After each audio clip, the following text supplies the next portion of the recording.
الرجيم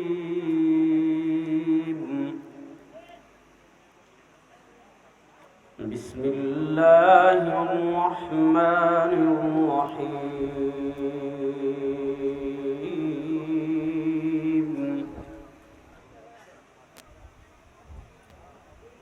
وما كان المؤمنون لينفروا كافة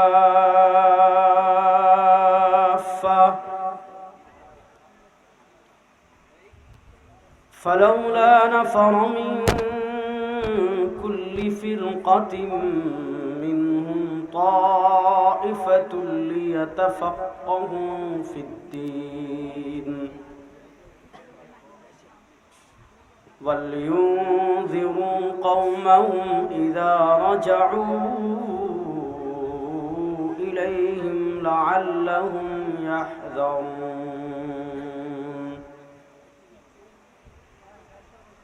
بارك الله لنا ولكم في القرآن العظيم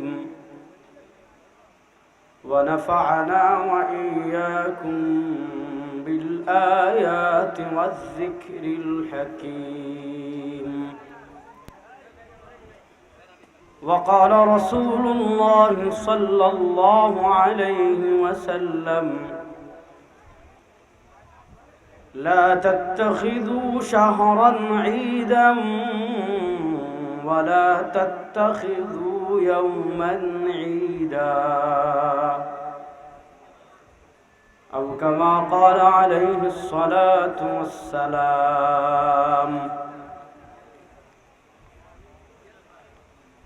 আসুবহান তালিমুস সুন্নাহ মাদ্রাসা পাহাড়পুরের উদ্যোগে আয়োজিত পান্তিবাজার বালুরমাঠ মুরাদনগর কুমিল্লায় আজকের এই দ্বীনি মাহফিলে আল্লাহ রাব্বুল আলামিন আমাদেরকে দুনিয়ার সকল মাশগালাত থেকে ফারিগ করে আল্লাহ আমাদেরকে এই জান্নাতের বাগানে আসার, বসার, কথা বলার, কথা শোনার তৌফিক দান করেছেন। আমরা সবাই একবার কালেমাতুশ শুকর আদায় করি আলহামদুলিল্লাহ। ওই বাচ্চাদের কানতে সরাই দাও, হ্যাঁ, যে চিল্লা করে। ভাই আপনারা বসে যান, হ্যাঁ বসে যান আপনারা। হ্যাঁ, আমি আপনাদের সামনে মহাগ্রন্থ আল কোরআন থেকে দুটি আয়াত এবং একটি হাদিস তিলাওয়াত করেছি। আয়াত এবং হাদিসকে সামনে রেখে কিছু কথা আপনাদের সামনে পেশ করার চেষ্টা করব। আল্লাহ রাব্বুল আলামিন আমাকে যেন ইখলাসের সাথে বিশুদ্ধ কথা বলার তৌফিক দান করেন, আর আপনাদের সবাইকে যেন আল্লাহ পুরো আলোচনা মনোযোগ সহকারে শোনার তৌফিক দান করেন। দেখা গেল আমি খুব গুরুত্ব দিয়ে বললাম, আপনারা শুনলেন না। কোনো ধরনের ভূমিকা ছাড়া প্রথম যে কথা বলেন বুঝবেন, আল্লাহ রাব্বুল আলামিন আমাদের উপর প্রতিনিয়ত অসংখ্য অগণিত রহমত বর্ষণ করছেন। আল্লাহ পবিত্র কোরআনে আমাদেরকে বলেন, দুনিয়াতে তুমি আল্লাহকে মানো অথবা না মানো, দুনিয়াতে তুমি আল্লাহর ইবাদত করো অথবা না করো, দুনিয়াতে তুমি আল্লাহকে তোমার রব মানো অথবা না মানো, দুনিয়ার জীবনে আল্লাহ তোমাদেরকে ওয়া ইন তাউদ্দু নি'মাতাল্লাহি লা তুহসুহা,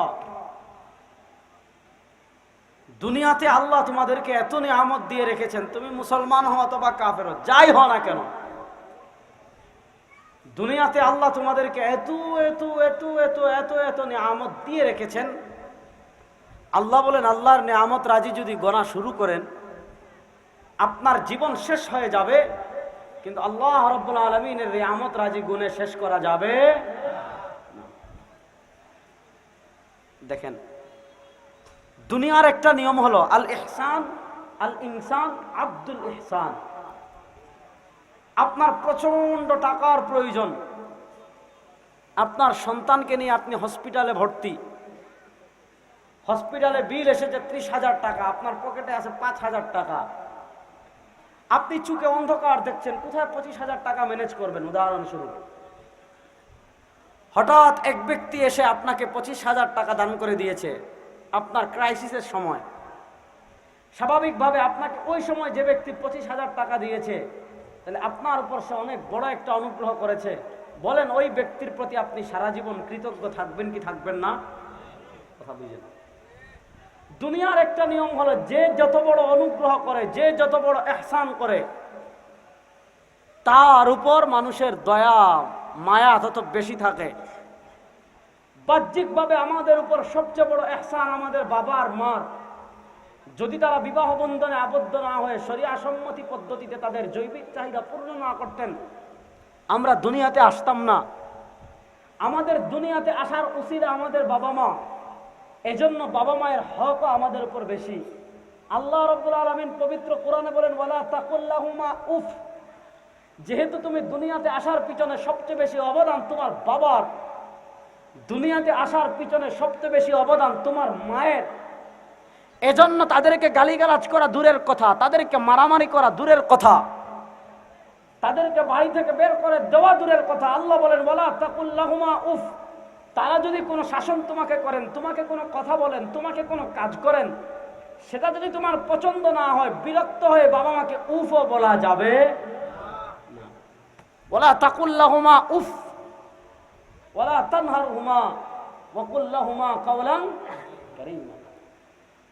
এবার দেখেন, আমরা ইমানে মুফাসসাল পড়েছি, আমানতু বিল্লাহি ওয়া মালাইকাতিহি ওয়া কুতুবিহি ওয়া রাসূলিহি ওয়াল ইয়াউমিল, এরপরে কি ওয়াল কদরি খাইরিহি ওয়া শাররিহি মিনাল্লাহি তাআলা ওয়াল বা'সি বা'দাল।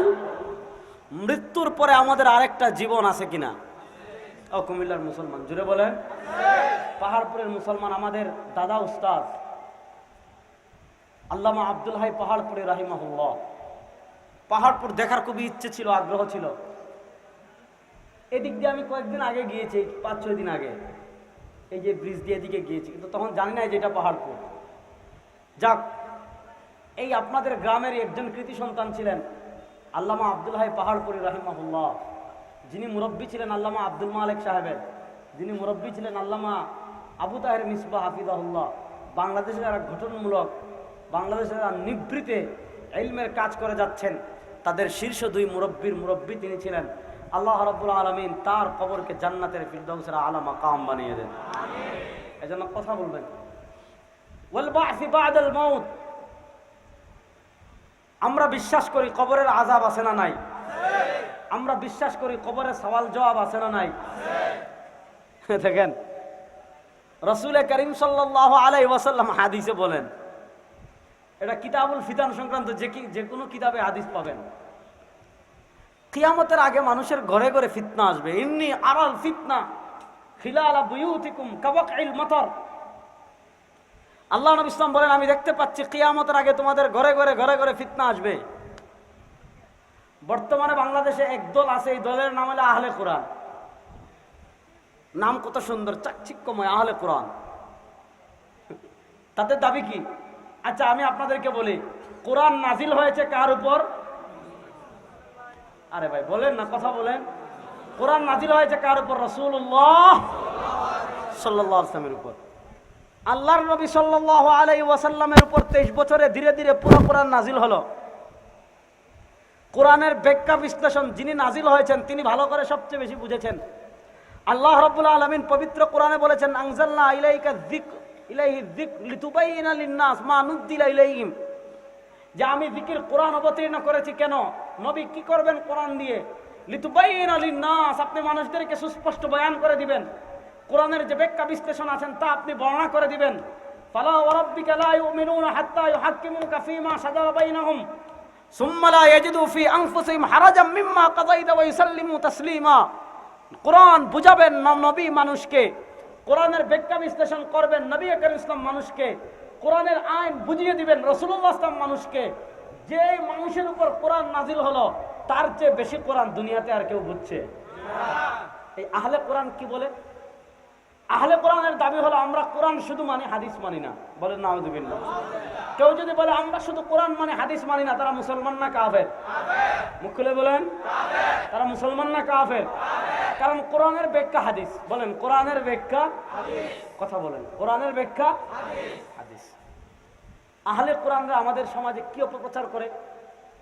বাংলাদেশের দুইটা বুড়া শয়তান আছে, এক বুড়া শয়তান ঢাকার আর আরেক বুড়া শয়তান হলো বগুড়ার। এই দুইটা বুড়া শয়তান বেশি দিন দাঁড়িয়ে সাদা হয়ে গেছে, আল্লাহ এদেরকে মৃত্যুর আগে হেদায়েত দান করুন। এই দুই বুড়া শয়তান এখন তো মাশাআল্লাহ আলেম হওয়া সহজ, ইসলামিক স্কলার হওয়া সহজ। তুমি হারবার ডাক্তার হও আর তুমি কি বলে সিডি বিক্রেতা হও আর তুমি সিএনজি ড্রাইভার হও, কোনো সমস্যা নাই।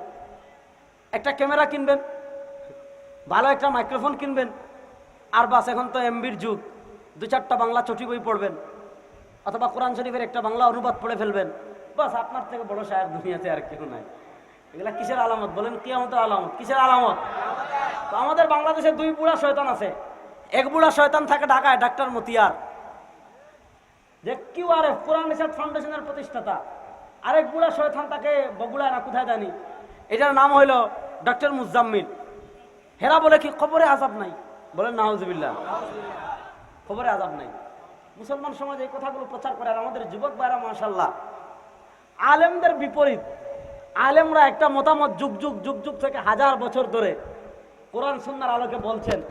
এই মতের বিপরীত এসে যদি কেউ একটা কথা বলে, যেমন আলেমরা বলে খেলা দেখা হারাম, এখন কোন শায়েখ যদি বলে খেলা দেখা হালাল, এ বড় শায়েখ, ঠিক আছে না? আলেমরা বলে নারীর জন্য চেহারা ঢেকে রাখা ফরজ, গায়ের মাহরাম যারা মাহরাম না তাদের সামনে চেহারা ঢেকে রাখা আল্লাহ বলেছেন ইউদিনিনা মিন জালাবিবিহিন্না। আচ্ছা যাক, এটা আমার আলোচনার বিজন, ওইদিকে গেলে আরেকদিকে চলে যাব। এই দুইটা শয়তান কি প্রচার করে বাংলাদেশে? কবরের আযাব নাই। কবরে কি নাই? আযাব। আচ্ছা, আমরা কবরের আযাব বিশ্বাস করি কি করি না? তাদের দাবি কি যে কোরআনের কোথাও আযাবুল কবর নাই, এটা হলো তাদের থিম, যে আল্লাহ কোরআনের তো কোথাও আযাবুল কবর এই শব্দ নাই, আসলে তো নাই। বাংলাদেশে এক নর্তকী আছে, নর্তকী বুঝেননি? আমাদের গ্রাম্য ভাষায় বলে নটি, আসলে এটাকে বলে নর্তকী। নর্তকী মানে যারা গান গায়। এক নর্তকী চ্যালেঞ্জ দিছে যে আমি কুতুবে সিত্তা পড়েছি, মিশকাত পড়েছি, কোথাও কথা শুনেন, চ্যালেঞ্জ কি দিছে শুনেন, যে কোরআনের কোথাও আমি পাই নাই আল গিনা হারাম, যে গান বাজনা যে হারাম, এটা কোরআনের কোথাও এই কথা নাই আল গিনা হারাম। আসলে যদি আপনি পুরা কোরআন পড়েন, আসলে তো কোরআনের কোথাও আল গিনা হারামুন নাই, কোরআনের কোথাও আল্লাহ এটাই বলছেন আল গিনা হারাম নাই। তারা যে বলে আযাবুল কবর নাই, আসলে তো কোরআনের কোথাও আল্লাহ এইভাবে এই শব্দ বলেন নাই, আসলে তো কোরআনের কোথাও আল্লাহ গিনা হারাম এই শব্দ বলেন নাই। প্রশ্ন হলো কিছু সময়ের জন্য ধরে নেন তাদের কথা সত্য, আমাদের দলিল শুধু কোরআন না আমাদের দলিল হাদিসও? কথা বলেন, আমাদের দলিল শুধু কোরআন না হাদিসও? নবীর ব্যাখ্যা হাদিস মানতে হবে, এটা কোরআনে আছে না নাই? দেখেন, নবীর ব্যাখ্যা হাদিস মানতে হবে, এটা খুদ কোরআনে আছে। মাইয়ুতির রাসূলা ফাকাদ আতা আল্লাহ। কোরআনে আল্লাহ বলেন মা আতাকুমুর রাসূলু ফাখুদুহু ওয়া মা নাহাকুম আনহু ফান্তাহু। আল্লাহ বলেন আতিউল্লাহ ওয়া আতিউর রাসূল।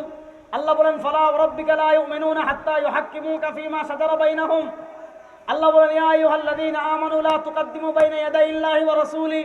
যারা আহলে কোরআন নাম দিয়ে বলে হাদিস মানি না, তাদেরকে বলবেন হাদিস মানার কথা কোরআনে আছে, তারা কোরআনকে অস্বীকার করার কারণে কাফের। তাহলে বলেন যারা বলে আমরা হাদিস মানি না তারা মুসলমান না কাফের? দেখেন কোরআনে আযাবুল কবর আছে কিনা আমি একটু দেখাই। দেখেন, আপনি আপনার মতো শয়তানের চশমা যদি পরেন চোখে, অথবা মূর্খতার চশমা, মূর্খতার চশমা বুঝছেন, আপনার কোনো মানে মূলধারার শিক্ষা নাই, কোনো উস্তাদ নাই, কোনো শায়েখ নাই, কোনো দীর্ঘ আলেমের সান্নিধ্যে গিয়ে পড়েনও নাই, কিতাবও পড়েন নাই, আপনার পুঁজি কি 2-4টা বাংলা চটি বই পড়ছেন। আপনার চশমায় মূর্খতার চশমা দিয়ে খুঁজলে আপনি কোরআনে কবরের আযাব পাবেন না। দেখেন কোরআনে কবরের আযাব আছে কিনা আমি দেখাই। ফেরাউনের নাম শুনছেন তো? কথা কয় না। ফেরাউনের নাম শুনছেন নি? ফেরাউন কত বড় কাফেরের ঘরের কাফির, চিন্তা করেন। সে বলতেছে আনা রাব্বুকুমুল আ'লা। কত বড় কাফের চিন্তা করেন। বলে আরে বেটা কিসের আল্লাহর ইবাদত করো, আমি তোমাদের আল্লাহ। নাউজুবিল্লাহ। বাসায় গিয়ে জোরে বলবেন না, আসতে বলেন। আমাদের রব কে? জোরে বলেন। আমাদেরকে সৃষ্টি করেছেন কে? আমাদেরকে রিজিক দেন কে? সুতরাং ইবাদত করব কার? গোলামি করব কার? আইন মানব কার? সবকিছু করব কার জন্য? যাক, ওদিকে পরে যাবো, আগে বুঝেন। ফেরাউনের ব্যাপারে আল্লাহ কোরআনে বলেন আন্নারু ইউরাদুনা আলাইহা গুদুওয়ান ওয়া আশিয়া। এটা আমার কথা না, মুসলিম বিশ্বের একজন প্রসিদ্ধ হাদিস বিশারদ ছিলেন হযরতে ইমাম বাইহাকি রহমতুল্লাহ আলাইহি। ইমাম বাইহাকি ইন্তেকাল করেছেন 454 হিজরিতে, আজ থেকে 1000 বছর আগের ইমাম। তার আকীদার একটা জগবিখ্যাত কিতাব আছে, আল ইতিকাদ ওয়াল হিদায়া ইলা সাবিলির রাশাদ। সেই কিতাবে আজকের যে শয়তান, যে দুইটার নাম বললাম, শুধু এই দুই শয়তান না, প্রত্যেক যুগে যুগে মানুষ নামদারি কিছু শয়তান তৈরি হয়। মানুষ নামদারি শয়তান আছে, এটা কোরআনে আছে, মিনাল জিন্নাতি ওয়ান নাস। ওই মানুষ নামদারি কিছু শয়তানের কাজ থাকে কি? মানুষ নামদারি কিছু শয়তানের কাজ থাকে মানুষকে আল্লাহর পথ থেকে বিচ্যুত করে জাহান্নামের পথে নিয়ে যাওয়া। ইমাম বাইহাকি রাহিমাহুল্লাহ তার ওই কিতাব আল ইতিকাদ ওয়াল হিদায়া ইলা সাবিলির রাশাদ, সেই কিতাবে কবরের আযাব কিভাবে দেখাচ্ছেন দেখেন। আল্লাহ কোরআনে ফিরাউনের ক্ষেত্রে বলেন, আন্নারু ইউরাদুনা আলাইহা গুদুওয়ান ওয়া আশিয়া। ফিরাউন এবং তার অনুসারী যারা ছিল তাদেরকে দিনরাত আগুনের আযাব দেওয়া হচ্ছে। কিসের আযাব? আগুনের আযাব তো খুব আরামদায়ক, ঠিক না?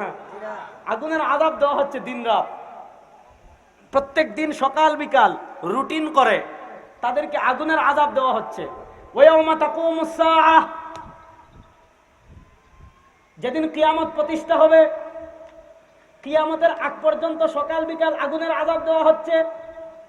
ওয়ায়াউমা তাকুমুস সাআহ, যেদিন কিয়ামত প্রতিষ্ঠা হবে, আল্লাহ বলেন আদখিলু আলা ফিরআউনা আশাদ্দাল আযাব। এতদিন সকাল বিকাল আগুন, এখন আর আগুন, এখন মুগুর দিয়ে পিটানো হবে। আদখিলু আলা ফিরআউনা আশাদ্দাল আযাব।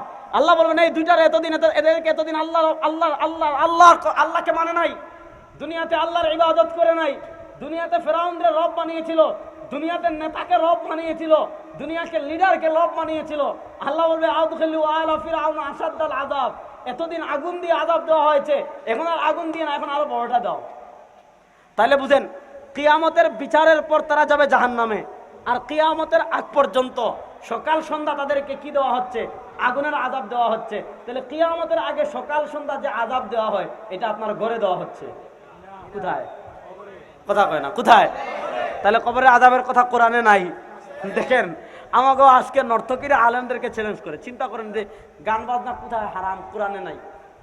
আচ্ছা, তাকে বলেন যে তুমি তোমার চোখ থেকে নর্তকীর চশমা খুলেন, নর্তকীর চশমা খুলে হযরত ইবনে মাসউদের চশমা লাগান, আপনার চোখ থেকে নর্তকীর নটির চশমা খুলে হযরত ইবনে আব্বাসের চশমা লাগান, আপনার চোখ থেকে শয়তানের চশমা খুলে সাহাবা ইকরামের চশমা লাগান।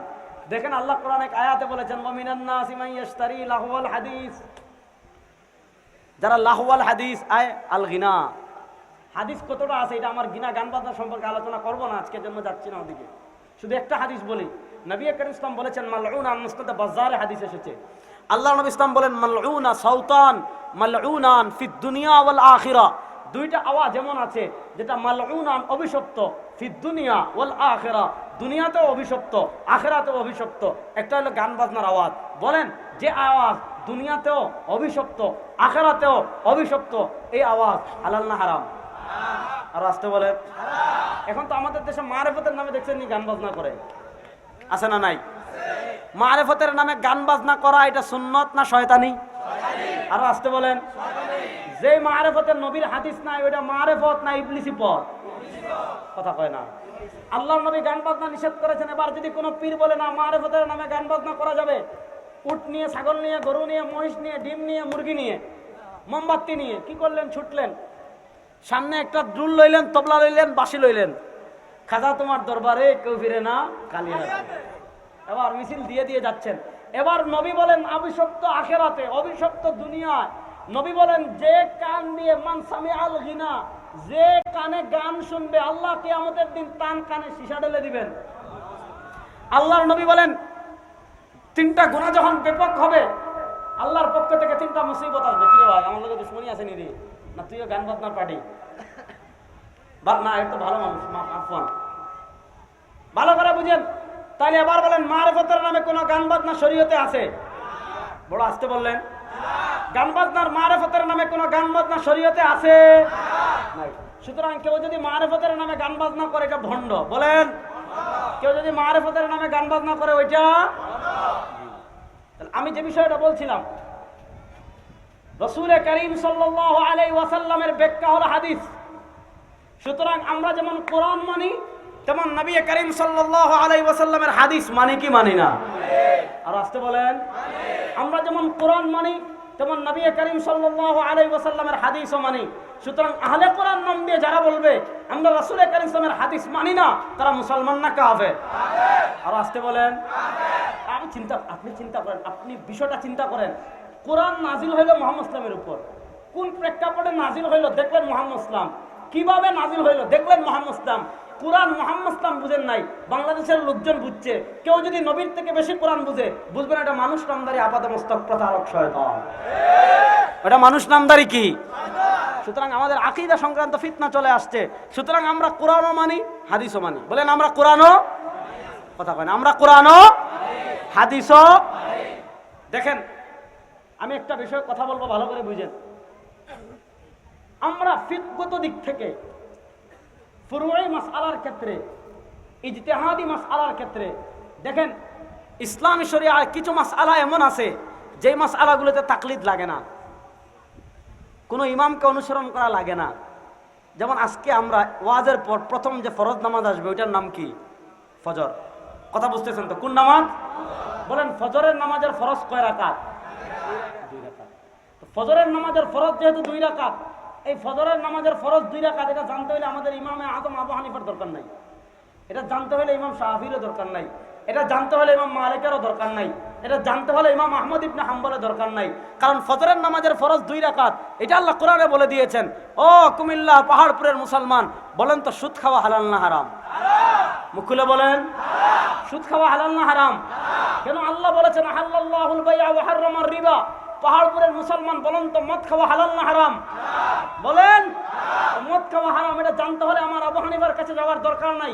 কেন আল্লাহ বলেছেন ইন্নামাল খামরু ওয়াল মাইসিরু ওয়াল আনসাবু ওয়াল আজলাম রিজসুম মিন আমালিশ শাইতান। কোন বিধান যদি আমরা কোরআনে পেয়ে যাই, তাহলে ওই বিধানের সমাধানের জন্য আমাদের আর কোথাও যাওয়ার দরকার নাই। দেখেন আমরা ফুরুই মাসআলায় আমার মাযহাব তাকলিদ নেওয়ার আলোচনার বিষয় না, এজন্য বলবো না এটা আজকে। আমি শুধু এতটুকু বলি যাতে সামনের বিষয়টা বোঝানো সহজ হয়। আমরা ফুরুই মাসআলায় যে ইমামকে ফলো করি সেই মাযহাবের নাম মাযহাবে হানাফি। সেই মাযহাবের প্রাণ পুরুষ ছিলেন ইমামে আযম আবু হানিফা। ইমামে আযম আবু হানিফা রাহিমাহুল্লাহর মৌলিক ভিত্তি ছিল 4টা জিনিসের উপর। ফিকহে হানাফির ভিত্তি ছিল 4টা জিনিসের উপর। বলেন কয়টা জিনিসের উপর? বলেন বলেন কয়টা? এই পয়েন্টটা বুঝবেন। ইমামে আযম আবু হানিফা রাহিমাহুল্লাহর ফিকহে হানাফির ভিত্তি স্তম্ভ ছিল কয়টা? বলেন 1 নম্বরে কোরআন। বলেন 1 নম্বরে কোরআন। বলেন ভাই মুখ খুলে, 1 নম্বরে কোরআন, 2 নম্বরে হাদিস। বলেন 1 নম্বরে কোরআন, 2 নম্বরে হাদিস, 3 নম্বর জামাতে সাহাবা। বলেন 3 নম্বর সাহাবা। তাহলে বলেন 1 নম্বরে কোরআন, সবাই বলেন 1 নম্বরে হাদিস, 3 নম্বর সাহাবা, 4 নম্বর কিয়াস। বলেন 4 নম্বর কিয়াস। কয়টা বললাম? 1 নম্বরে কোরআন, বলেন 1 নম্বরে কোরআন, 2 নম্বরে হাদিস, 3 নম্বর, 4 নম্বর কিয়াস। এই ইসলামী শরিয়ার এই 4 ভিত্তি ইমামে আযম আবু হানিফার নিজের বক্তব্য সনদ সহ এসেছে, ইমাম সাইমারি এনেছেন। ইমাম ইবনে হাজার হাইতামি রাহমাতুল্লাহ আলাইহি 973-74 হিজরিতে ইন্তেকাল করেছেন। তার লিখিত কিতাব আছে আল খায়রাতুল হিসান ফি মানাকিবিল ইমামিল আযম আবি হানিফা আন-নু'মান। ওই কিতাবের 62 নম্বর পৃষ্ঠায় ইমাম ইবনে হাজার হাইতামি রাহিমাহুল্লাহ একটা পরিচ্ছেদ প্রতিষ্ঠা করেছেন। ওই পরিচ্ছেদের নামকরণ করেছেন ফিমা বানা আলাইহি মাযহাবাহু। ইমামে আযম আবু হানিফা রাহিমাহুল্লাহর ফিকহ হানাফির ভিত্তি ছিল কয়টা জিনিসের উপর? ইমাম ইবনে হাজার হাইতামি রাহিমাহুল্লাহ বলেছেন রুবিয়ান আবি হানিফা বিতুরুকিন কাসীরা। ইমামে আযম আবু হানিফা রাহিমাহুল্লাহ থেকে অনেকগুলো সনদে বর্ণিত হয়েছে। ইমামে আযম আবু হানিফা বলেন আখুযু বিকিতাবিল্লাহ, যখন আমার কাছে কোনো মাসআলা আসবে সবার আগে আমি ওই মাসআলার সমাধানের জন্য যাব কোরআনে। বলেন 1 নম্বরে যাব কোথায়? কথা বলেন 1 নম্বরে যাব কোথায়? ইমামে আযম আবু হানিফা বলেন ফাইল্লাম আজিদ ফাবি সুন্নতি রাসূলি, যদি ওই মাসআলার সমাধান আমি কোরআনে না পাই তাহলে যাব হাদিসে। তাহলে 1 নম্বরে যাব কোথায়? মনোযোগ, 1 নম্বরে যাব কোথায়? কোরআনে না পেলে ফাইল্লাম আজিদ, যদি আমি কোরআনেও না পাই হাদিসেও না পাই ফাবি কওলি আসহাবি আখুদ, যদি আমি কোনো সাহাবীর বক্তব্য পেয়ে যাই গ্রহণ করব। তাহলে কোরআন, সুন্নাহ, সাহাবী। ফাইদান তাহাল আমর ইলা আমির ওয়া আতা ওয়া ইব্রাহিম ফাহুম রিজাল ওয়া নাহনু রিজাল আজতাহিদু কামা ইজতাহাদু, যখন কোরআনেও পাবো না, সুন্নাহও পাবো না, যখন আমরা রাসূলের কারীম যখন আমরা কোরআনেও পাবো না, সুন্নাহও পাবো না, জামাতে সাহাবায়ও পাবো না, তখন ইজতিহাদ করব। তখন কি করব? তাহলে বোঝা গেল কোনো মাসআলার সমাধানের জন্য সবার আগে আমরা যাব কোথায়? মুখ খুলে বলেন। কোরআনে না পেলে, হাদিসে না পেলে, সাহাবায় না পেলে, আচ্ছা বলেন যদি আমরা কোরআনে পেয়ে যাই কিয়াস করার দরকার আছে? পয়েন্টটা বুঝবেন, তাহলে আমার পরের আলোচনা বুঝবেন। কোরআনে আপনি যদি স্তম্ভ ঠিক না করেন সামনের আলোচনা বুঝবেন না। কোরআনে পেলে কিয়াস করার দরকার আছে, হাদিসে পেলে কিয়াস করার দরকার আছে, জামাতে সাহাবায় পেলে কিয়াস করার দরকার আছে। কিয়াসে যাব কখন? প্রথম তিনটায় পাবো না যখন। বলেন কিয়াসে যাব কখন? প্রথম তিনটায় পাবো না যখন। এই মূলনীতিটা আগে ঠিক করেন, এবার সামনের দিকে আসেন। নবী করিম সাল্লাল্লাহু আলাইহি ওয়াসাল্লাম দুনিয়াতে আসছেন। আল্লাহ নবী সাল্লাল্লাহু আলাইহি ওয়াসাল্লামের আগমনে আমরা খুশি না বেজার? জোরে বলেন। আল্লাহ নবী সাল্লাল্লাহু আলাইহি ওয়াসাল্লামের আগমনে আমরা খুশি না বেজার? কারা কারা খুশি দেখে হাত তুলেন তো। নবী করিম ইসলামের আগমনে আমরা খুশি না বেজার? দেখেন খুশি হওয়ার কথা আল্লাহ বলেছেন। আল্লাহ বলেছেন বলতে একটা ব্যাখ্যা আছে। আল্লাহ বলেন সূরা ইউনূসে, কুল বিফাদলিল্লাহি ওয়া বিরহমাতিহি ফাবিযালিকা ফালইফরাহু হুয়া খায়রুম মিম্মা ইয়াজমাউন। তারা যেন আল্লাহর ফজল এবং কুল নবী আপনি বলুন বিফাদলিল্লাহ, তারা যেন আল্লাহর ফজল ওয়া বিরহমাতিহি এবং রহমত লাভ করে, ফালইফরাহু তারা যেন আনন্দিত হয়। এখানে দুইটা ব্যাখ্যা পাওয়া যায়। কেউ বলেছেন ফজলুল্লাহ দ্বারা উদ্দেশ্য ইসলাম, এই ফজলুল্লাহ দ্বারা উদ্দেশ্য ইসলাম আর রহমত দ্বারা উদ্দেশ্য কোরআন। ইমাম ইবনে জারীর তাবারী রাহমাতুল্লাহ আলাইহি তাফসীরে ইবনে জারীর তাবারীতে প্রায় 21টা riwayat এনেছেন। যে 21টা riwayat একটা দ্বারা উদ্দেশ্য হলো কোরআন, আরেকটা দ্বারা উদ্দেশ্য হলো ইসলাম। ইসলাম এবং কোরআন লাভ করে আল্লাহ আমাদেরকে আনন্দিত হওয়ার নির্দেশ দিয়েছেন। আবার আরেকটা তাফসীর আছে যে ওয়া বিরহমাতিহি, রহমত দ্বারা উদ্দেশ্য হলো নবী। কিছু কিছু মুফাসসিরদের মতে রহমত দ্বারা উদ্দেশ্য নবী, আবার কিছু কিছু মুফাসসিরদের মতে রহমত দ্বারা উদ্দেশ্য কোরআন। তাহলে ওই মুফাসসিরদের বক্তব্য অনুযায়ী আল্লাহ নবীকে পেয়ে নবীর কারণে আনন্দিত হওয়ার নির্দেশ দিয়েছেন। এবার বলেন নবীকে পেয়ে আমরা খুশি না বেজার? মুখ খুলে বলেন না একটু। নবী করিম সাল্লাল্লাহু আলাইহি ওয়াসাল্লাম দুনিয়াতে এসেছেন, পুরো পৃথিবীকে আলোয় আলোকিত করেছেন, পুরো পৃথিবীর মানুষকে জান্নাতের পথে পথ প্রদর্শন করেছেন, পুরো পৃথিবীর মানুষকে আল্লাহ নবী সাল্লাল্লাহু আলাইহি ওয়াসাল্লাম সিরাতে মুস্তাকিম চিনিয়ে গিয়েছেন। তার কারণে আমরা আল্লাহকে চিনেছি, তার কারণে আমরা জান্নাত চিনেছি, তার কারণে আমরা জাহান্নাম চিনেছি, তার কারণে আমরা সিরাতে মুস্তাকিম চিনেছি, তার কারণে আমরা জাহিলিয়াত থেকে মুক্তি পেয়েছি। এবার বলেন, আলোচনা শুরু করেছিলাম যেই ব্যক্তি যত বড় অনুগ্রহ করে সেই ব্যক্তির উপর মানুষের দয়াটা তত বেশি থাকে। আমাদেরকে জান্নাত চিনিয়েছেন নবী, আমাদেরকে জাহান্নাম চিনিয়েছেন নবী, আমাদেরকে আল্লাহ চিনিয়েছেন নবী, আমাদেরকে সবকিছু চিনিয়েছেন নবী। সুতরাং নবী করিম সাল্লাল্লাহু আলাইহি ওয়াসাল্লাম যেহেতু আমাদের পরকালের জীবনের সফলতার পথ দেখিয়েছেন, এজন্য নবী করিম সাল্লাল্লাহু আলাইহি ওয়াসাল্লামের অনুগ্রহ আমাদের উপর অনেক বড়। এজন্য হুব্বুন নবী মিনাল ঈমান, নবী করিম সাল্লামকে ভালোবাসা ঈমান। বলেন নবী করিম সাল্লাল্লাহু আলাইহি ওয়াসাল্লামকে ভালোবাসা ঈমান। কথা বলেন নবী করিম সাল্লামকে ভালোবাসা ঈমান। বলেন আমরা আমাদের নবী করিম সাল্লামকে ভালোবাসি কি বাসি না? কারা কারা বাসেন না দিকে আগে হাত তুলেন। কারা কারা নবী করিম সাল্লামকে ভালোবাসেন হাত তুলেন। নবী করিম সাল্লাল্লাহু আলাইহি ওয়াসাল্লামকে আমরা ভালোবাসি কি বাসি না? ভালোবাসার একটা প্রমাণ কি নবী এসেছেন এজন্য আমরা খুশি, ইসলামের সন্ধান পেয়েছি এজন্য আমরা খুশি, কোরআন পেয়েছি নবীর কারণে এজন্য আমরা খুশি, জান্নাতের পথ চিনেছি নবীর কারণে এজন্য আমরা খুশি না বেজার? দেখেন নবী করিম সাল্লাল্লাহু আলাইহি ওয়াসাল্লাম এসেছেন। এই নবী করিম ইসলামের শুভাগমন দুনিয়াতে যেদিন তিনি জন্মগ্রহণ করেছেন, ওই জন্মগ্রহণের আরবি হলো মিলাদ। জন্মগ্রহণের আরবি হলো কি? মিলাদ। মিলাদুন নবী মানে আল্লাহ নবী সাহেবের জন্ম। বলেন আল্লাহ নবী ইসলাম দুনিয়াতে জন্মগ্রহণ করেছেন, এই কথা দুনিয়ার কোনো মানুষ অস্বীকার করে? কথা ভালো করে বুঝবেন। আচ্ছা নবী করিম ইসলাম যদি জন্মগ্রহণ না করেন তাহলে আমরা কোরআন পেতাম? নবী করিম সাল্লাল্লাহু আলাইহি ওয়াসাল্লাম যদি জন্মগ্রহণ না করতেন তাহলে আমরা তার উম্মত হতে পারতাম? নবী করিম ইসলাম যদি জন্মগ্রহণ না করতেন তিনি সর্বশ্রেষ্ঠ নবী হতে পারতেন? তাহলে নবী করিম সাল্লাল্লাহু আলাইহি ওয়াসাল্লাম জন্মগ্রহণ করেছেন এই কথা দুনিয়ার কেউ অস্বীকার করে? প্রসঙ্গ বুঝেন। নবী করিম সাল্লাল্লাহু আলাইহি ওয়াসাল্লাম জন্মগ্রহণ করেছেন এই কথা দুনিয়ার কেউ অস্বীকার করে? সুতরাং নবীর মিলাদ কেউ অস্বীকার করে? আচ্ছা আল্লাহ নবী সাল্লাল্লাহু আলাইহি ওয়াসাল্লাম দুনিয়াতে আসছেন, এতে আমরা খুশি না বেজার? আপনার ছেলে যদি পরীক্ষায় পাশ করে, আপনার ছেলে যদি পরীক্ষায় পাশ করে আপনি মানুষকে খুশিতে মিষ্টি খাওয়ান, আপনার যদি চাকরি হয় আপনি খুশি প্রকাশ করেন। এবার প্রশ্ন হলো, নবী করিম সাল্লাল্লাহু আলাইহি ওয়াসাল্লামের জন্মে আমরা খুশি না বেজার? সেই খুশি আমরা প্রকাশ করতে চাই কি চাই না? প্রসঙ্গ বুঝেন। নবী করিম সাল্লাল্লাহু আলাইহি ওয়াসাল্লামের জন্মে আমরা খুশি, রাসূল করিম সাল্লাল্লাহু আলাইহি ওয়াসাল্লামের জন্মের খুশি আমরা প্রকাশ করতে চাই। প্রশ্ন হলো, নবী করিম সাল্লাল্লাহু আলাইহি ওয়াসাল্লামের জন্মের খুশি প্রকাশ করব কিভাবে? আমরা বলেছি ইসলামী শরিয়ায় যখন কোনো মাসআলা আসবে, ইমাম আযম আবু হানিফা রাহিমাহুল্লাহ বলেছেন ওই মাসআলার সমাধানের জন্য আমরা প্রথমে যাব কোথায়? কথা বুঝেন, প্রথমে যাব কোথায়? কোরআনের পরে, হাদিসের পরে। বুঝেন বুঝেন, প্রথমে যাব কোরআনে না পেলে, হাদিসে না পেলে, সাহাবী না পেলে কিয়াসে। তাহলে কিয়াস সবার শেষে। বলেন কিয়াস সবার। এবার আমরা প্রথমে যাব কোরআনে। কোরআন বলে কুল বিফাদলিল্লাহি ওয়া বিরহমাতিহি ফাবিযালিকা ফালইফরাহু হুয়া খায়রুম মিম্মা ইয়াজমাউন। কিছু কিছু মুফাসসিরদের বক্তব্য অনুযায়ী রহমত দ্বারা উদ্দেশ্য নবী। আল্লাহ বলেন নবীকে লাভ করে আনন্দিত হও। এবার প্রশ্ন হলো, নবী করিম সাল্লাল্লাহু আলাইহি ওয়াসাল্লামকে লাভ করে আমরা কিভাবে আনন্দ প্রকাশ করব? এক নম্বরে যায় কোরআনে। কোরআনে আমাদেরকে কোনো কাইফিয়ত বলে দেয় নাই যে এইভাবে করো। কোরআন আমাদেরকে বলে নাই জশ্নে জুলুস করো, না কোরআন বলে নাই। কোরআন আমাদেরকে বলে নাই ঈদে মিলাদুন নবী করো, না কোরআন বলে নাই। রোজা রাখো, না কোরআন আমাদেরকে বলে নাই। হেঁটে হেঁটে রাত্রে নামাজ পড়ো নবীর জন্ম উপলক্ষে, না কোরআন বলে নাই। এই ব্যাপারে কোরআন নিশ্চুপ। কোরআন শুধু বলে আনন্দিত হও।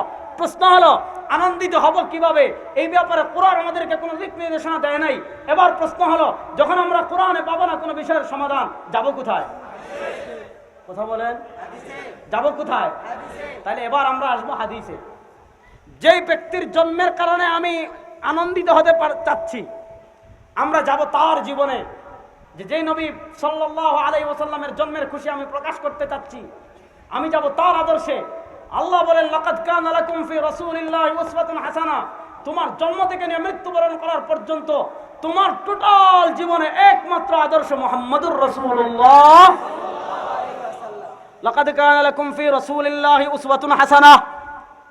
এবার আমরা নবীর জীবনে যাব, যে আমার নবী সাল্লাল্লাহু আলাইহি ওয়াসাল্লামের জন্মের কারণে আমি খুশি প্রকাশ করতে চাচ্ছি। এবার আমি নবী করিম সাল্লাল্লাহু আলাইহি ওয়াসাল্লামের 63 বছর জীবনে যাব, যে আমার নবী সাল্লাল্লাহু আলাইহি ওয়াসাল্লাম 63 বছর জীবনে তার জন্ম কিভাবে পালন করেছিলেন। এক নম্বর বুখারী শরীফ। হাদিসের আমরা আরেকটা কিতাব চিনি মুসলিম শরীফ। মুসলিম শরীফে যাব। আল্লাহর নবী সাল্লাল্লাহু আলাইহি ওয়াসাল্লাম সপ্তাহের প্রত্যেক সোমবার আর বৃহস্পতিবার রোজা রাখতেন। মনোযোগ, আল্লাহ নবী সাল্লাল্লাহু আলাইহি ওয়াসাল্লাম সপ্তাহের প্রত্যেক সোমবার আর বৃহস্পতিবার রোজা রাখতেন। হযরত আবু কাতাদা আনসারী রাদিয়াল্লাহু তাআলা আনহু বলেন, সুইলা রাসূলুল্লাহ সাল্লাল্লাহু আলাইহি ওয়াসাল্লাম আন সিয়াম ইয়াউমিল ইসনাইন। আল্লাহ নবী সাল্লাল্লাহু আলাইহি ওয়াসাল্লামকে জিজ্ঞাসা করা হলো আপনি কেন সোমবারে রোজা রাখেন? আল্লাহ নবী সাল্লাল্লাহু আলাইহি ওয়াসাল্লাম হাদিসে 3টা কারণ পাওয়া যায়। 2টা কারণ এসেছে মুসলিম শরীফে, একটা কারণ এসেছে ইমাম তিরমিজির শামাইলুল মুহাম্মাদিয়া, যেটাকে আমরা বলি শামাইলে তিরমিজিতে। মুসলিমে আসছে আল্লাহ নবী সোমবারে রোজা রাখার 2টা কারণ বলেছেন। এক নম্বর কারণ হিসাবে রাসূলুল্লাহ সাল্লাল্লাহু আলাইহি ওয়াসাল্লাম বলেন ফি ওয়ালিদতু, আমি সোমবারে রোজা রাখি কারণ সোমবারে আমি জন্মগ্রহণ করেছি। 2 নম্বর কারণ বলেন ফি উবাসু আলাইয়া, সোমবারে আমি রোজা রাখি কারণ সোমবারে আমার উপর প্রথম ওহী আসছে। এই 2 কারণ পাওয়া যায় মুসলিম শরীফে। 3য় কারণ পাওয়া যায় ইমাম তিরমিজি শামাইলুল মুহাম্মাদিয়াতে এনেছেন, ইমাম আহমদ ইবনে হাম্বল মুসনাদে আহমদে এনেছেন। আল্লাহ নবী সাল্লাল্লাহু আলাইহি ওয়াসাল্লামকে জিজ্ঞাসা করা হলো সোমবার আর বৃহস্পতিবার কেন রোজা রাখেন? নবী করিম সাল্লাল্লাহু আলাইহি ওয়াসাল্লাম বলেন সোমবারে এবং বৃহস্পতিবারে বান্দার আমল আল্লাহর কাছে পেশ করা হয়। ইন্নী উহিব্বু আন উরাদা আমালি ওয়া আনা সাইমুন, আর আমি এটা পছন্দ করি আমার আমল আল্লাহর কাছে এমন অবস্থায় পেশ করা হোক যে আমি রোজাদার। তাহলে সোমবারে আল্লাহ নবী সাল্লাল্লাহু আলাইহি ওয়াসাল্লাম রোজা রাখতেন কয় কারণে? মুখ খুলে বলেন কয় কারণে? 1 নম্বর সোমবারে তিনি জন্মগ্রহণ করেছেন। 1 নম্বর সোমবারে তিনি। 2 নম্বর সোমবারে তার উপর প্রথম ওহী আসছে। 3 নম্বর সোমবারে বান্দার আমল আল্লাহর কাছে পেশ করা হয়। তাহলে আল্লাহ নবী ইসলাম সোমবারে রোজা রাখতেন কয় কারণে? আসেননি আমার লগে?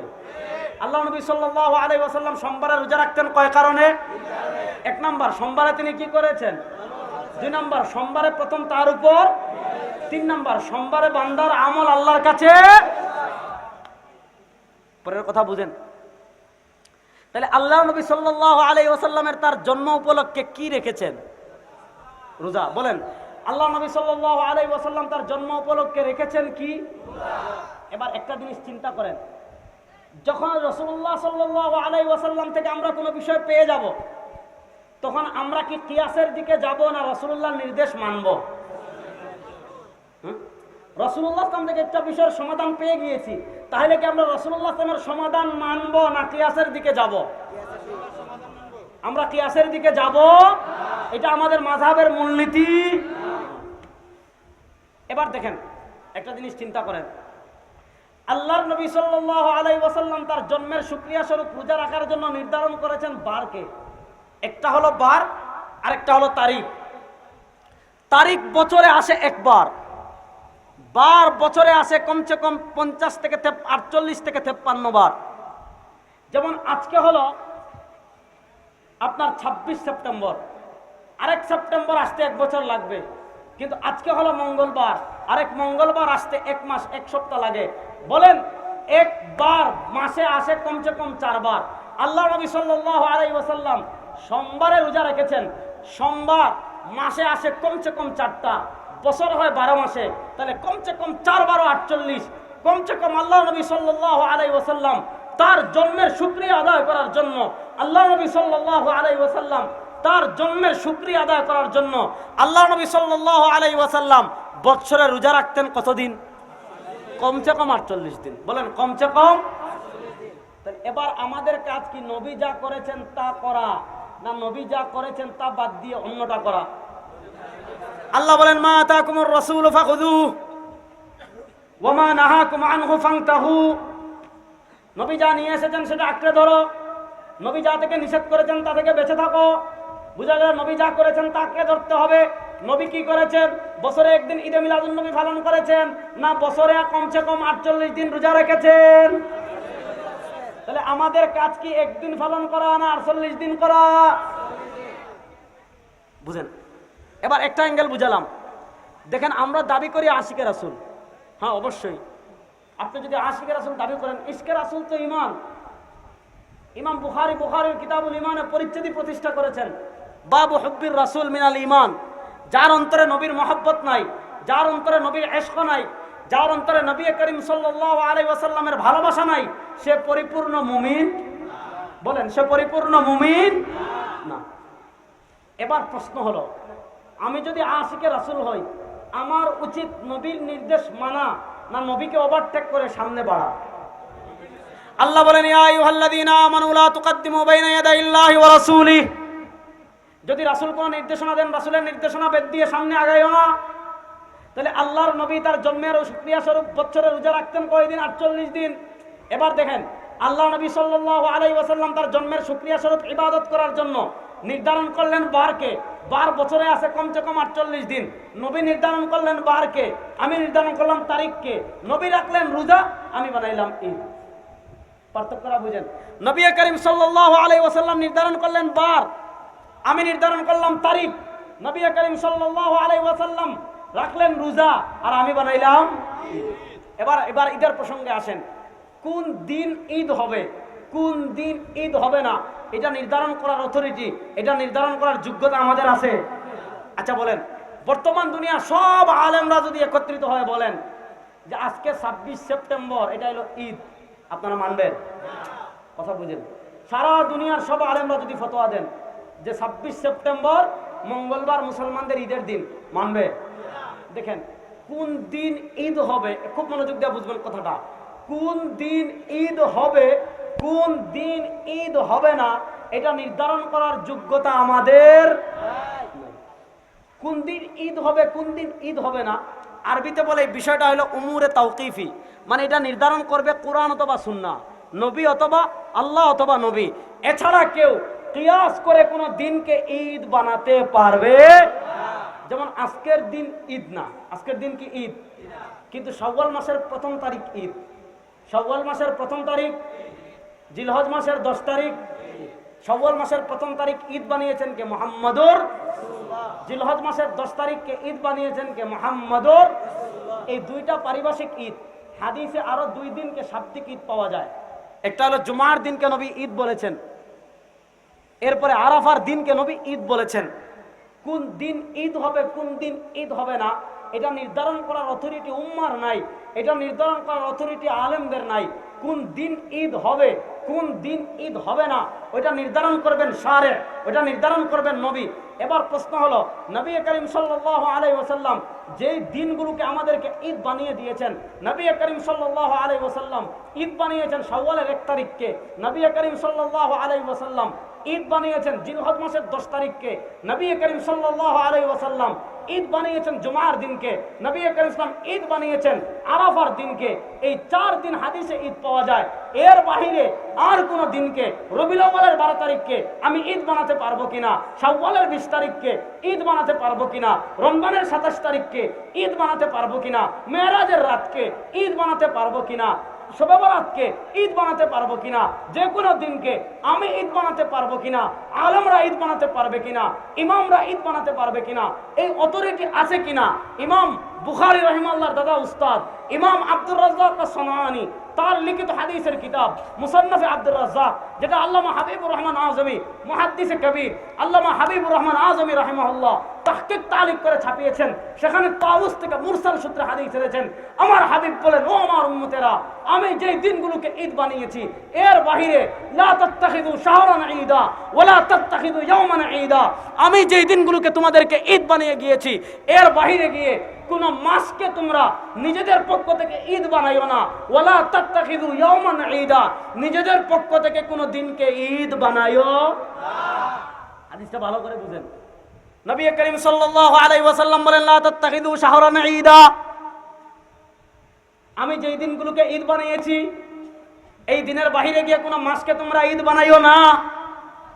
ওয়ালা তাত্তাখিযু ইয়াওমান ঈদা, আমি যেই দিনগুলোকে ঈদ বানিয়েছি এই দিনের বাইরে কোন দিনকে তোমরা ঈদ বানায়ো, কথা কয় না, কোন দিনকে ঈদ বানায়ো। এবার বলেন, নবী যেই দিনগুলোকে ঈদ বানিয়েছেন এর বাহিরে কোন দিনকে ঈদ বানানোর যোগ্যতা আমাদের আছে? নবী বানানোর কথা বলেছেন না নিষেধ করেছেন? বুঝেন, নবী করিম সাল্লাল্লাহু আলাইহি ওয়াসাল্লাম যেই দিনগুলোকে ঈদ বানিয়েছেন এই দিনগুলোর বাহিরে কোন দিনকে আমি ঈদ বানাতে পারবো কিনা, আমরা ঈদ বানাতে পারবো কিনা? নবী বলেন, না না না, খবরদার, লা তাত্তাখিযু ইয়াওমান ঈদা। নবী বলেন, আমি যেই দিনগুলোকে ঈদ বানিয়েছি এর বাহিরে কোন দিনে তোমরা ঈদ বানাইস না।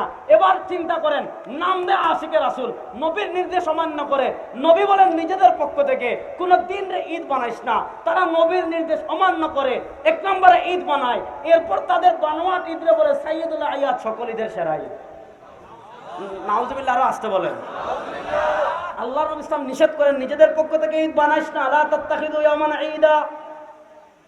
এজন্য দেখেন, আমি আপনাদেরকে এক বৈঠকে ইসলামের 700 বছরের ইতিহাস শোনাতে পারবো। 702 হিজরিতে জগদ্বিখ্যাত একজন ইমাম ছিলেন, ইমাম ইবনু দাকিক আল ঈদ রাহিমাহুল্লাহ। তিনি ইন্তেকাল করেছেন 702 হিজরিতে। তিনি একটা কিতাব লিখেছেন ইহকামুল আহকাম, শরহ উমদাতুল আহকাম।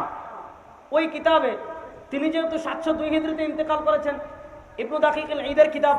এরপরে যদি আপনি আসেন ইবনে রজব হাম্বলি, তিনি ইন্তেকাল করেছেন 795 হিজরিতে। ইসলামের প্রথম 800 বছর ইবনে রজব হাম্বলি রাহিমাহুল্লাহর কিতাবের নাম হলো লাতাইফুল মাআরিফ ফিমা লিমাওয়াসিমিল আম মিনাল ওয়াযাইফ। সেই কিতাবে ইবনে রজব হাম্বলি রাহিমাহুল্লাহ বলেছেন, রাসূল করিম সাল্লাল্লাহু আলাইহি ওয়াসাল্লাম যেই দিনগুলোকে ঈদ বানিয়েছেন এর বাহিরে নিজেদের পক্ষ থেকে কোনো দিনকে ঈদ বানানো বিদআত। রাসূলুল্লাহ সাল্লাল্লাহু আলাইহি ওয়াসাল্লাম যেই দিনগুলোকে ঈদ বানিয়েছেন এর বাহিরে কোনো দিনকে ঈদ বানানো, কথা কয় না, এর বাহিরে কোনো দিনকে ঈদ বানানো বিদআত। তাহলে এবার বলেন, 12 রবিউল আউয়াল ঈদ বানিয়েছেন নবী। নবী করিম ইসলামের যুগে আল্লাহ নবী সাল্লাল্লাহু আলাইহি ওয়াসাল্লাম নবুয়ত লাভ করেছেন 40 বছরে, ইন্তেকাল করেছেন 63 বছরে। আল্লাহ নবী সাল্লাল্লাহু আলাইহি ওয়াসাল্লামের 23 বছরের নবুয়তের জীবনে কোন মক্কায় বলেন, মদিনায় বলেন, দিমাশকে বলেন, ইয়ামানে বলেন, পৃথিবীর কোন মুসলিম শহরে একবার রবিউল আউয়াল সাইয়্যিদুল আয়াদিল, এখন তো আগে বলতো ঈদ, তারপরে বলছে সাইয়্যিদুল আয়াদ, এখন বলে সাইয়্যিদুল আয়াদ। আল্লাহ নবী সাল্লাল্লাহু আলাইহি ওয়াসাল্লামের 23 বছরের জীবনে মদিনায় একবার ঈদে মিলাদুন নবী পালিত হয়েছে। কিয়ামত পর্যন্ত কেউ একটা দলিল দেখাতে পারবে? আর আসতে বলেন, কিয়ামত পর্যন্ত কেউ একটা দলিল দেখাতে পারবে? একজন সাহাবী 12ই রবিউল আউয়াল দিন তারিখ নির্ধারণ করে ঈদে মিলাদুন নবী পালন করেছেন, এমন একটা দলিল কেউ দেখাতে পারবে? আর যেগুলা দেখাবে এগুলা জাল, যেগুলা দেখাবে এগুলা, যেমন দাওয়াতে ইসলামী থেকে লিফলেট ছাপাইছে। ওই দিন সায়দাবাদ থেকে আসরের পরে হাঁটতেছি, সায়দাবাদ ওনাদের একটা বড় আস্তানা আছে, সায়দাবাদ জনপদ মোড়ের পাশে। আমাকে একটা লিফলেট দিছে, ওই পৃষ্ঠায় ঈদে মিলাদুন নবীর দলিল আনছে। একটা দলিল আমি আলোচনা করে ফেলেছি, কুল বিফাদলিল্লাহি ওয়া বিরহমাতিহি ফাবিযালিকা ফালইফরাহু হুয়া খায়রুম মিম্মা ইয়াজমাউন। এরপরে দলিল আনছে আবু বকরের নামে, উমরের নামে, ওসমানের নামে, আলীর নামে। যে হাদিসগুলো আনছে এই হাদিসগুলো জেল জেন্ত জাল। বলেন জেল জেন্ত, কথা বলেন জেল জেন্ত। এই হাদিসগুলোর সনদ পৃথিবীতে কিয়ামত পর্যন্ত কেউ দেখাতে পারবে? আর যে হাদিসের সনদ নাই এটা জাল। বলেন যে হাদিসের সনদ নাই ওইটা। এবার বলেন কুমিল্লার মুসলমান, আল্লাহ নবী সাল্লাল্লাহু আলাইহি ওয়াসাল্লামের আমাদেরকে ঈদ বানানোর অনুমতি দিয়েছেন না নিষেধ করেছেন? এজন্য ইসলামের 700 বছরে আল্লাহর নবী সাল্লাল্লাহু আলাইহি ওয়াসাল্লাম যে কয়েকটা দিন ঈদ বানিয়েছেন, এর বাইরে আরেকটা ঈদ পাওয়া যায়।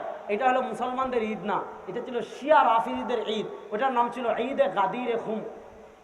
ভালো করে বুঝবেন, ইসলামের প্রথম 700 বছরে রাসূল করিম সাল্লাল্লাহু আলাইহি ওয়াসাল্লাম যে কয়েকটা দিন ঈদ বানিয়েছেন, এর বাইরে আর কোনো ঈদ ছিল? হ্যাঁ, এর বাইরে আরেকটা ঈদ পাওয়া যায়, যেটা ইমাম ইবনু দাকিকুল ঈদ রাহিমাহুল্লাহ তার জগদ্বিখ্যাত কিতাব ইহকামুল আহকাম, সর্বমদাতিল আহকাম কিতাবে লিখেছেন যে আরেকটা ঈদ বানিয়েছিল জিলহজ মাসের 18 তারিখ।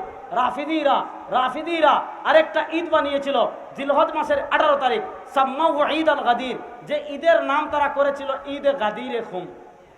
আচ্ছা, আমাদের আকীদা আল্লাহ নবী সাল্লাল্লাহু আলাইহি ওয়াসাল্লামের পরে এই উম্মতের সবার চেয়ে সেরা কে? আবু বকর। বলেন নবীর পরে সবার চেয়ে শ্রেষ্ঠ কে? আরো আসতে বলেন। আবু বকরের পরে বলেন ওমরের পরে, এগুলো আকীদা। ওমরের পরে, উসমানের পরে, তাহলে আবু বকর, উসমান, আলী। শিয়াদের আকীদা কি জানেন? শিয়ারা বলে আল্লাহ নবী সাল্লাল্লাহু আলাইহি ওয়াসাল্লামের পরে খেলাফতের অধিক হকদার ছিলেন আলী। হযরত আবু বকর, উমর ওনারা ছিনতাই করে, জোরপূর্বক ডাকাতি করে হযরত আলীর থেকে খেলাফত নিয়ে গেছে। আল্লাহ নবী সাল্লাল্লাহু আলাইহি ওয়াসাল্লাম আলী রাদিয়াল্লাহু তাআলার ফজিলত সংক্রান্ত একটা হাদিস আছে। আচ্ছা, আপনারা বিরক্ত হয়ে যাচ্ছেন? বিরক্ত হলে কিন্তু শেষ করব, তাহলে একটু ভালো করে শুনেন। আলী রাদিয়াল্লাহু তাআলার ফজিলত সংক্রান্ত একটা হাদিস আছে। কি হাদিস? ভালো করে শুনেন।